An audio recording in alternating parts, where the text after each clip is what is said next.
Hey, fight fans, welcome back to Carl Prusa MMA. Today, I'm Carl Prusa. Today, I am with a very special guest. He's the top MMA prospect. He is the 6-0 undefeated Mr. Duda. He is Mr. Eduardo Penha, coming off of a big Tuff-N-Uff victory over Josh Weems. Eduardo, what's going on, brother? How are you doing? Good. All good here. You? I'm Thank you for doing good, having me. man. Absolutely. No worries, man. You've been doing such a great job on the regional MMA scene right now. Obviously, a 6-0 professional fighter, really showing how amazing that jiu-jitsu is, man. Once you get your opponents on the ground, I mean, you can get them with a variety of different methods, from different chokes, between arm bars. You're a very well-rounded mixed martial artist. First off, at what point in the career did you really start thinking, hey, if I want to get there, if I want to try to get to the next level, then I need to be as well-rounded as possible? Honestly, man, right away, right from the jump. When I came back from, I grew up doing jujitsu. My dad did jujitsu, so I grew up already in jujitsu, and went and wrestled in college. I had a successful college career. So right away, I felt like my grappling base was very solid. So as soon as I got back from college, we've really been just focusing on striking. Really, even till up until now, is that's been the main focus, is striking. Um, Thankfully, we haven't had to show too much of it because nobody's been able to stop the takedowns. But even till now, that's a big focus of mine, is just becoming as well rounded, making my striking just as dangerous as my ground. Obviously, if you watch UFC, you watch the Contender Series, sometimes those guys who are big grapplers, wrestlers, they get a lot of heat. It's not boring. It's exciting, not exciting. They get a little criticism for it. You're a guy, 6 pro fights. You finished 5 of your 6 guys. Do you take a lot of pride in using that grappling, using that jiu-jitsu style, but also making sure that you're constantly looking for the finish? 100%, yeah. That's something that my dad instilled in me. If we're not finishing fights, we're not looking for decisions. We're not looking for anything. We're looking to be aggressive in all aspects of the game. And we know we want finishes. We're hungry for finishes all the time. That's our goal every fight. 100%. Your last contest taking on Josh Weems, a guy who was in the UFC, who was on the Contender Series, made a name for himself in the bare knuckle scene. On paper, probably one of your most highest profile opponents so far in your career. Being able to go up there, land that Darce within 2 minutes in the first round, was that an amazing feeling? Oh yeah, it was great. It was great to see, literally in such a short fight, everything we practice work. All the little details, everything. Even though it was so short, everything we really trained works and was executed. I felt like really well. And yeah, we needed to make a statement with Weems. That was our goal, was to make that statement, make it look fast and make it look somewhat easy. That was our goal with him. Really use him to project us into a different league. Do you feel like that was your coming out party? You think now, the MMA community, especially in the regional world, knows that, you're one of these top prospects? Yeah, I feel like I feel like I've been here since I started. Because nothing's changed. Like you said, it's been 6 fights, 5 finishes. It was just an example that I'm making. It's not that the other guys were bad. Now they gave me a high level opponent, and I did the same thing with it. So that was the real statement I wanted to make, was it's not the opponent, it's me that's making the difference. So that's what that was a statement I was trying to make. Is then it's doesn't matter what you put in front of me, the result should be the same. It's really amazing how much MMA has evolved over the years. We're at a point now where if you want to, you could probably watch a fight 4 out of the 5 days out of the week, with all these different regional promotions now on Fight Pass and all these other streaming services. So, you fought in a couple very well known regional promotions. Obviously, LFA, you've done some stuff there. Obviously, Tuff-N-Uff. You feel like for now, to try to get to your goal, try to get to that next level, fighting on these type of promotions, as well as guys with winning records, guys who are also top prospects, is that what needs to be done to push you there? Yeah, man. Honestly, like it's hard. I feel like when you do the right thing and you train hard and you fight for real, it's hard to find fights in these shows. In any show, it's like everybody wants just to put a MMA fighter on their Twitter handle or on their Instagram handle. and that's all they're fighting for is that Instagram handle, and they're refusing fights. So it's hard to move your career along. And these big promotions, these bigger regional scene promotions, definitely really helped me into moving my career forward. One thing that we're seeing now is we're looking at guys getting the UFC at a young age, 24, 25 years old.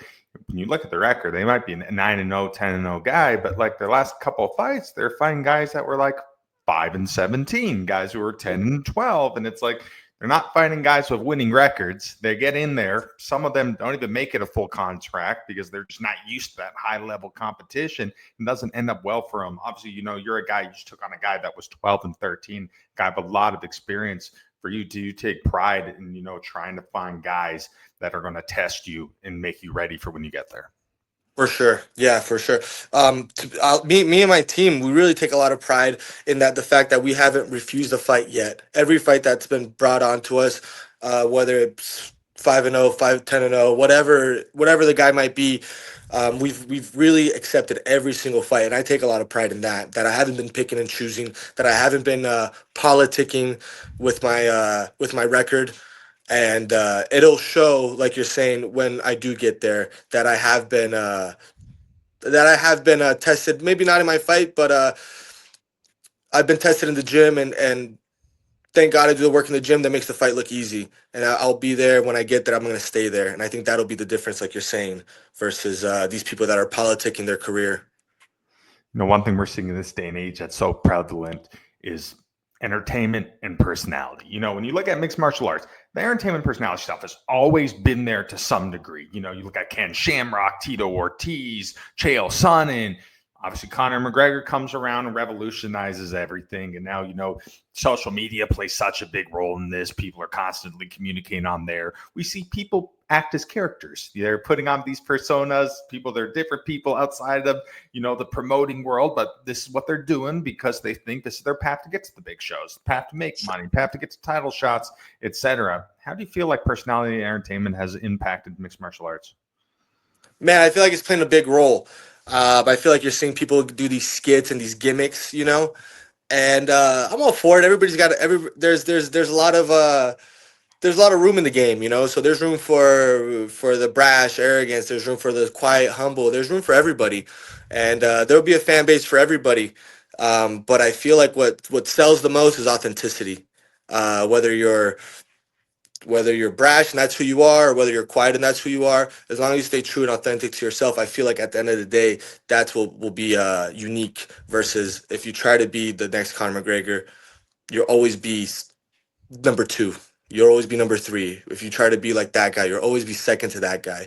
But I feel like if you stay true to yourself, whether you're brash, no problem. Whether you're arrogant, no problem. Whether you're quiet, no problem. But if you stay true to your character and to who you are, you'll always be one of one. And I think that's what's important to the game that I feel like people are losing. I think a big byproduct of this whole entertainment personality driven era of martial arts is something called the casual fans. So these are the people, they like to go to B-dubs, they like to get drunk, they like to watch the fights, they like to yell twist them and the you know what and have all these different sayings and all these different takes. Overall, man, what are your thoughts on the casuals? Is this something that's great for the sport? It's putting eyeballs, but sometimes you just got to turn the other way at it? Man, this is what we do, right? This is sports. This is sports. You gotta talk shit in sports. You gotta make fun of people. So I'm anybody that's tuning in, everybody that's turning on the TV is playing a role, and I love it. I love it if they're hating on it, if they're making jokes, if they're booing, if they're screaming. This is sports. That's what sports is at its core. You're cheering for something. You're bullshitting with somebody else. You're doing something. And I love it. I love it if somebody's gonna hate on me. I love it if somebody's gonna cheer for me. Play a role.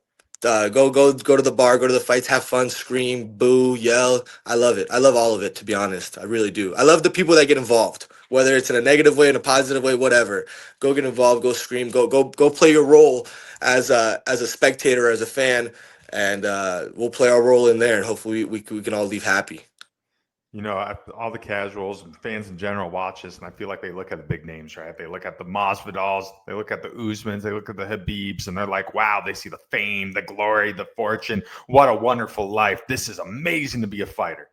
Little they know, man, battling it on the regional scene, a lot of times guys are losing money. You have to have that 9 to 5 job. You have to pay to train. You have to miss birthdays, weddings, Thanksgivings, dinners, hardly see your family. There's some guys who are moving from all these different countries around the world to come to the U.S. and other areas just so they can train and literally sacrifice everything just for maybe the chance of fighting on a big show. You've been doing this for quite a while, man. You've been having a lot of success. You have a very bright future ahead. What's made you want to stick with all these sacrifices day in and day out? Man, I think this is I just it sounds kind of cliche, like everybody says this shit, but it's kind of what I feel like this is what I'm meant to do. I have like little, like I said, my dad grew up doing this. My dad has been in the sport for a while. So when you look back into like my elementary school, kindergarten, like little posters, little flyers, like, oh, what do you want to do when you grow up? And mine was always MMA fighter.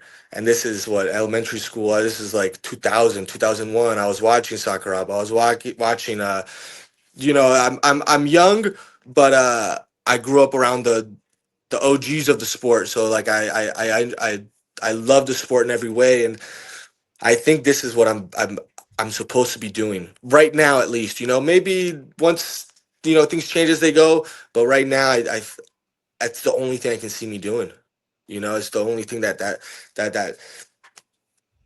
yeah, that I can just see me doing, whether just like you're a little kid, you want to be an astronaut, you wrote on a piece of paper in elementary school, kindergarten. I wrote MMA fighter, and some astronauts stuck with it, and some MMA fighters stuck with it, and throughout that process, they might have called that little kid that wanted to be an astronaut crazy, and I might have got called crazy in some points during my childhood for wanting to pursue this, especially it being misunderstood a little further back.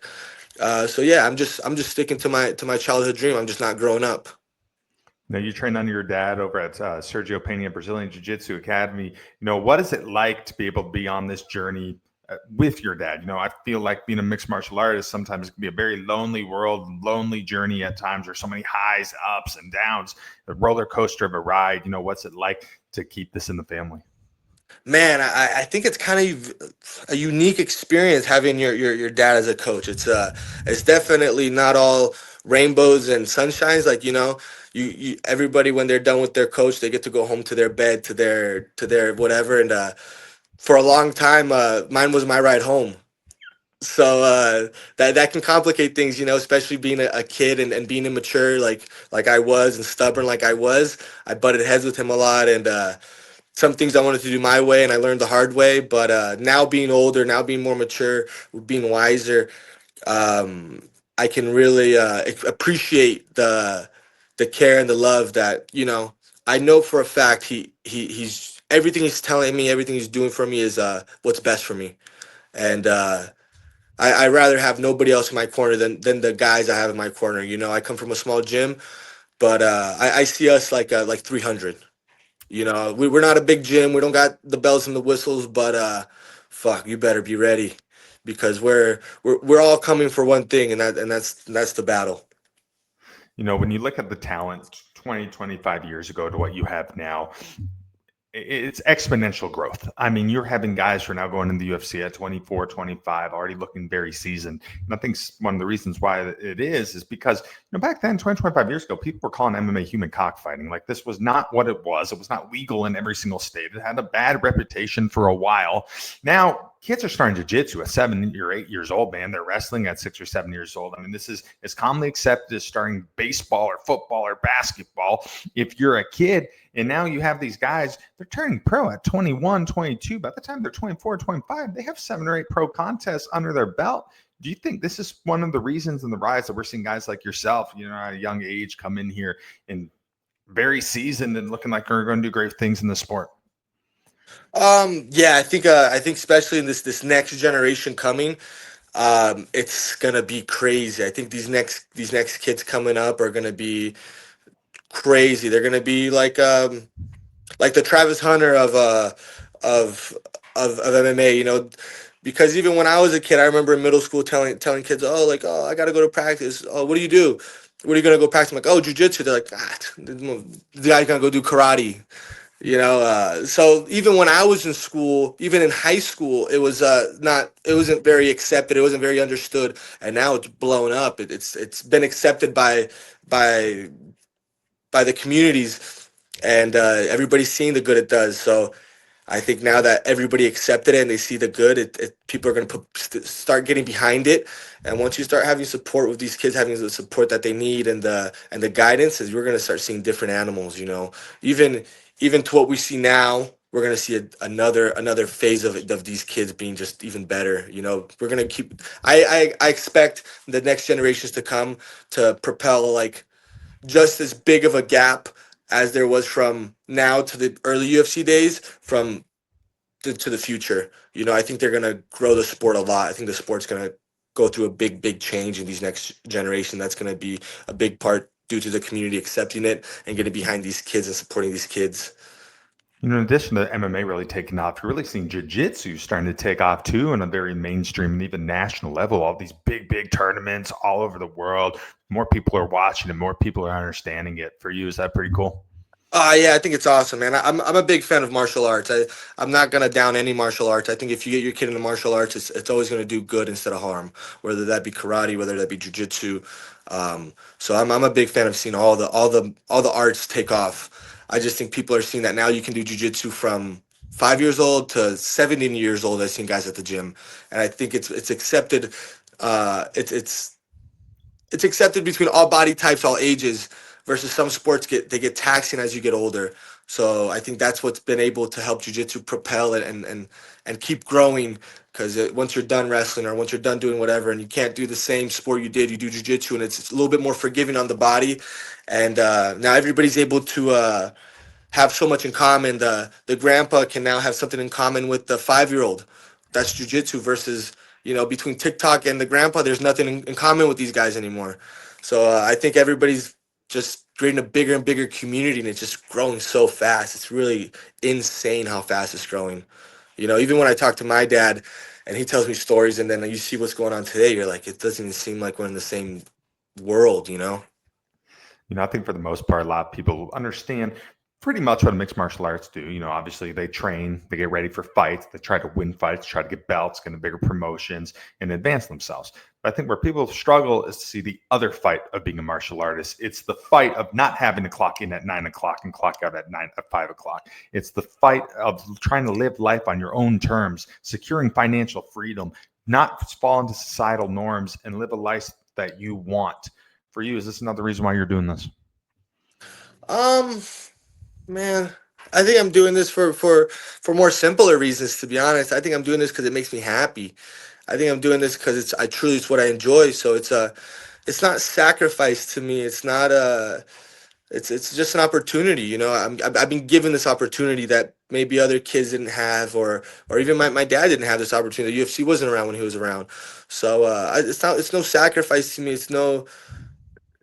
It's hard, but everything's hard. Like showing up to be a nurse, to be a doctor, to be a police officer, to be a school teacher. It's hard for everybody, and I think I struggle with those same difficulties that they struggle, no more, no less, because I'm happy doing it. I'm happy showing up. I'm happy to do some of these sacrifices. Um, so it's a privilege to live this life, and I'm that's how I'm trying to really see it and be really thankful. I'm not trying to see it as a chore and as an obligation, as a sacrifice, I have to give this up to do that and give this up. I'm thankful that I can give this up to go do that versus, man, a dad that has to clock in at 9 and to 5 and work because he's got mouths to feed at home and he's got this to do and that to do, and maybe he has to give up on a lot of things to sacrifice for his kids or whatever. And I'm lucky to where that's all a privilege to me, where I'm privileged to have this choice versus that choice and to do MMA because I don't have to these obligations, of whether that might be moving to another country or having kids or whatever. And I'm privileged to look at these sacrifices as opportunities, not as sacrifices, if that makes sense. Like more of a positive spin on it than oh duh, fuck, I gotta do this, I can't go out, I can't go. It's good, and I like staying at home. I like staying at home with my wife. I like staying at home with my parents. It's almost you're doing me a favor by leaving me at home. You were mentioning to me a little earlier this morning that you were working earlier. What do you do on the side? What's your day job, I guess, if you will? I teach jiu-jitsu, so I'll help my dad has a gym out here, Sergio Penha Jiu-Jitsu out here in Vegas. So I was teaching a private this morning, and I'll teach classes for him throughout the day and whatnot. So I'm very much so a gym rat. I live in the gym. Sometimes I'm even mad I got to pay rent at home because I'm more at the gym than at home. There you go. Starting in August on Tuesday nights, there's a reality show you maybe have heard of that's going to start. It's called the Dana White Contender Series. Yeah. We look at it, guys in there. Some guys have a 7-0, 8-0, 6-0, even sometime records. Is this something that's on your mind, maybe? Man, yeah, I hope so. I hope it's on more than my mind. I hope that's on other people's minds, you know. But yeah, I'm ready. I'm ready. I'm ready next week if they call me. If somebody pulls out on a Saturday, I'm ready. I'm in the gym. I stay training. I think what I did on my last fight, that was the statement I was trying to make. Weems was a guy that was on the Contender Series, that he was in the UFC, and if I'm not mistaken, he lost in the second round or something like that, or it was somewhat a competitive fight, and my goal is to not make it look competitive, so I can maybe jump that hurdle or skip that step of the Contender Series. Show that I'm ready for them if they call me. Making an experienced guy that has had taken that path look easy, that make it look like that we're not on the same level. And that was really the statement I wanted to make, to where if they have a thought in mind that they need somebody, they think of me. That was what I was trying to make, to where maybe hopefully you'll see me Saturday before you see me Tuesday. That was what I was hoping. For you, what's the ultimate goal? Man, I just leave no stone unturned. Just really go after it, nose down, head down, and just grind and take these fights and challenge myself, man. I wanna fight those guys at the top. I wanna see how I do. I like shiny things.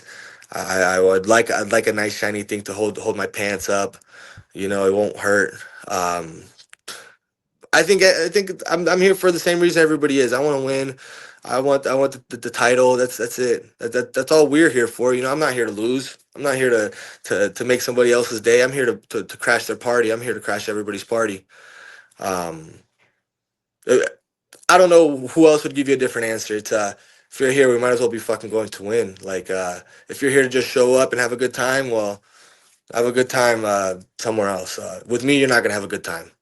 You know, we're here to win. We're competitive. That's the only thing. I'm here to win my next fight, and then the fight after that, I'm there to win the next fight, and then hopefully one day there's a nice shiny thing up for grabs. Whoever wins that fight, that's the goal. But I understand, to get there, I have to win one fight at a time. That's really the way I look at it. I try not to get too excited about the 30th fight when I haven't fought the seventh one yet. For you, if anyone listens to you talk, I mean, you listed so much positivity. For you, do you feel that fighting, this whole journey, is this more mental than physical? Man, it's really mental. It's really mental for sure. Like you're saying, it's a lonely sport. I was even talking with my college teammates, and I'll go back up quite a bit and go wrestle with them. And I always hear that MMA is easier than wrestling, or a wrestling season was harder than an MMA fight because they kind of have the same span of time. But I'm the one that disagree, because in wrestling I was with all my buddies. We're all cutting weight together. Like, misery likes company. So when we were all cutting weight, I had my friends cutting weight with me. There was always somebody cutting a little bit more weight than me. So I was never. Uh, I liked it more. It felt more easier, to where in MMA you're alone and it's just you. When you're cutting weight, you're the only one cutting weight. Your coaches don't have to cut weight. Um, so I always thought that MMA was a little bit more maybe pleasurable journey than wrestling, maybe in terms of the cutting weight and like the fact that you have a team. But I forgot your question. I'm sorry. No, it was. Do you think MMA is more Oh, mental than mental. it is physical? Yeah, no, I think it's a lot mental, but I think it's just like every sport. Um, it's very mental, but it's just as physical too. We go in there banged up. We go in there 50% some days, 70% some days, and we got to go fight a guy. But yeah, it's I think it's both. I think it's a crazy amount of both. You have to be in insane shape, and you gotta be ready to die in there if you have to. You have to go in there with that crazy mentality, that little bit of nuttiness in you. You got to go with the screw loose. Uh, thank God I got them all loose up there. I'm not too tight up there, but yeah, it's crazy, man. I'm still even trying to maybe decipher it some myself. It's different feelings every time, different experience every time. It's never replicated.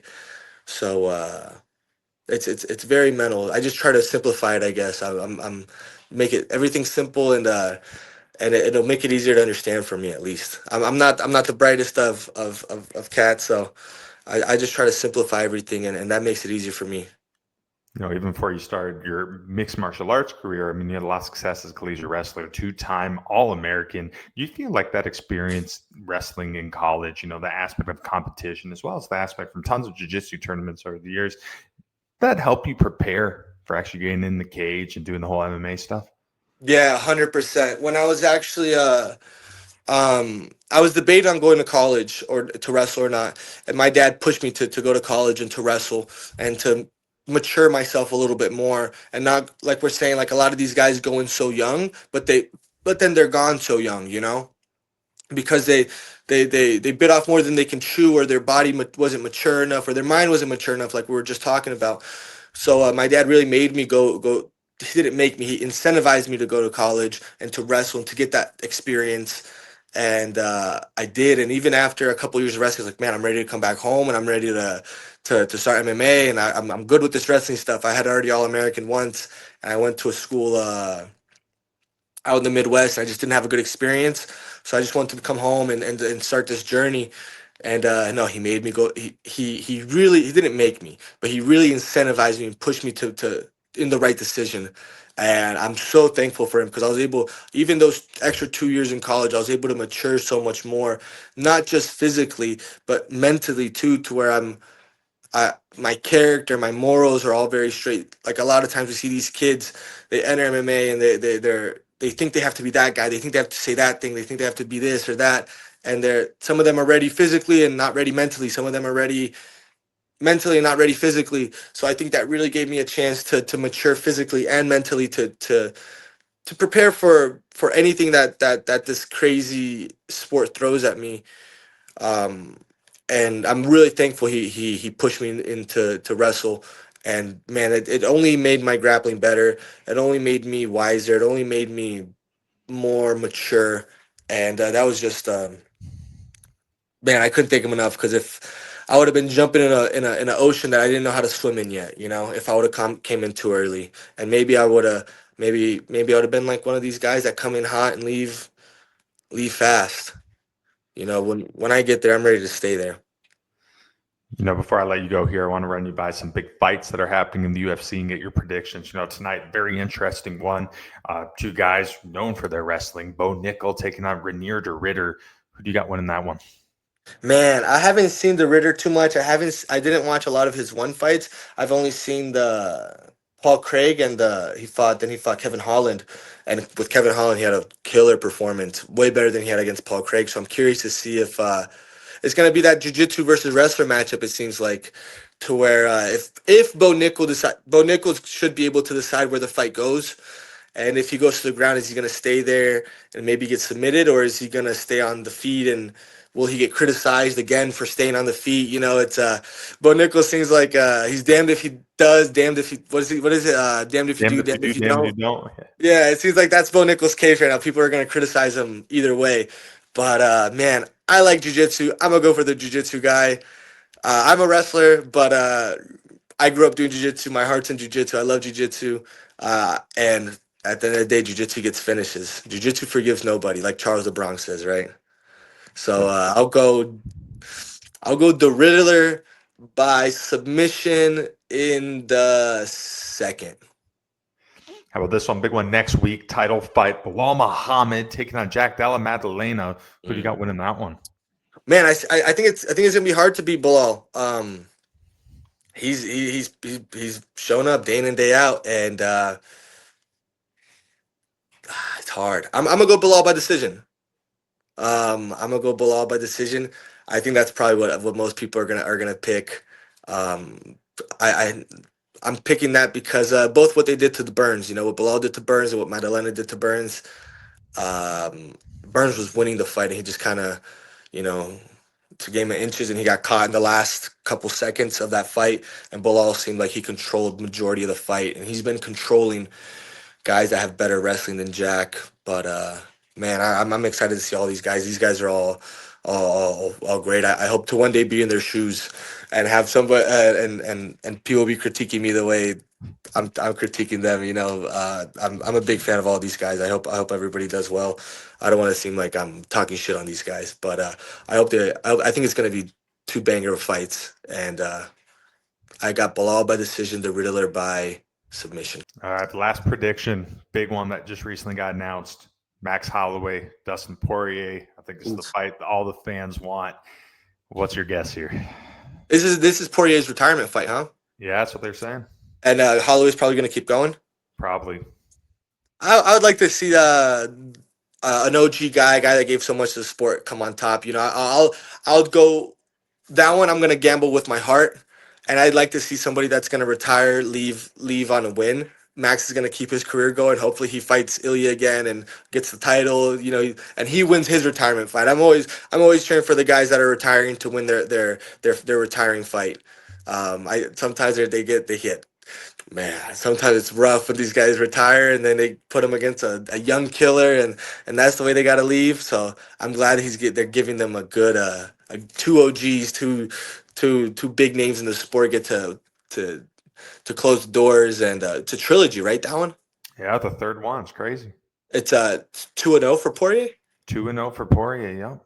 That's a good match. I hope Poirier goes 3-0, leaves his career, closes the book, leaves on a win, happy, and hopefully the same for Max when he does choose to retire. Max is so young though. That guy's a monster.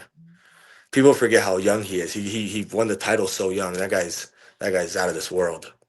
Absolutely. When you look at these big names, obviously these are all big marquees and the big faces of the UFC right now. Do they get you pumped up, man? When you look at this, do you keep visualizing, one day, whether it be 3, 4, 5 years from now, I'm in that predicament? Oh man, hopefully I share the cage with these guys or the locker room with these guys here this year, and I admire these guys. They're somewhere where I want to be. They're doing what I want to do, and they're doing it very well. They're class acts of the sport, and it's very admirable. And I really look to to one day share the locker room with these guys. Who knows, share the cage with some of these guys, and it definitely lights a fire every week when there's, like you're saying, there's a fight every week. There's a fight every day if you wanted to. So every day you get that dose of motivation, I like it. I like it. It keeps me hungry. It keeps me motivated. It's that dose that you're like, man, I want to get there. I want to be there. I want to be that guy. I want to wear those shorts. I want to put on those gloves. So it's very, very motivating. All right, Eduardo, last question for you, my friend. So we have about 8 months left of 2025. Obviously, tender could be a possibility. Other big fights on the regional scene could be a possibility this year. In a perfect world, how does this year play out for you? Perfect world. When is that Marab fight? The Marab fight, I believe, is in June or July, I want to say. Perfect world, something crazy happens. There's a crazy whatever. They call me. I'm the only person to have their phone number. And they call me in, and I jump in. Marab didn't eat his Wheaties that day. He gasses out, and I win. That would be perfect world. No, but perfect world. I'm in the UFC this year. That would be perfect world. Whether it's short notice, or whether it's contender. Contender starts in August, right? Yep. Maybe take a fight in between then. Stay to keep my body right. I like fighting. I like doing this. So to me, it's no chore. It'll keep me more in the rhythm when I get there. And I'll be extra ready. I'll be extra in the fighting rhythm in August. If not, I'll stay ready for anything short notice up until August. And if O'Malley or Murat pulls out, and they lose all the other contacts in the world, call me. I'll buy a pager for this if I have to. However, satellite radio, whatever. I'll make myself accessible. No, I'm fucking around, but. Whoever pulls out in the UFC, I'll be ready to step in 35, 45. whatever, contender series. If not, I feel like I'm ready. I feel like I'm there. I really feel like I made a statement my last fight, and that's what I was trying to do. Absolutely. Well, hey, Eduardo, man, thank you so much for your time, man. It's an absolute honor talking to you, man. I think you have such a bright future, and thank you again. Heck yeah, thank you, Carlo. On to the next one. Absolutely. That's it for us today. I'm Carl Prusa. He is Mr. Eduardo Penha. He's going to be making big moves soon. Keep an eye on him. Take it easy, fight fans.